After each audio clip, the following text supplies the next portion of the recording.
question 4.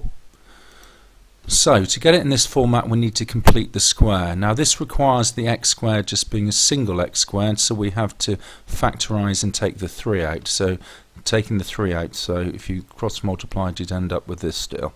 Now consider the first two terms. To complete the square it's x plus something all squared, but what? Well, you halve the coefficient in front of the x, so rather than being 3 it's 3 over 2. So consider that times itself. You would end up with a row 9. As you do the 3 over 2 times 3 over 2 you get a 9 over 4 as the fourth term. We don't want that, so we have to reverse that out by doing a minus 9 over 4. So this bit in red exactly equals this bit underlined here.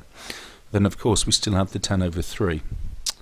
Right, so that's the hard bit done. So we now just gather up these two terms here. So what is minus 9 over 4 add 10 over 3? I've done it over here, that's 13 over 12. Then multiply both terms by the 3, simplify the final term, and that is our final answer. Now for part 2 we're being asked to show the coordinates, the minimum of this curve. Well, this curve is what we've just completed the square on, so we're trying to show the minimum of this, and this is one of this' strengths. The minimum here, how can we make this as small as possible? Well, this is as small as possible. Anything squared is as small as possible when it equals 0. So how do we make this 0? Well, x has to be minus 3 over 2. Now what y value does this generate? Well, all of this first term is 0, so we're left with y being 13 over 4. So that is our minimum point.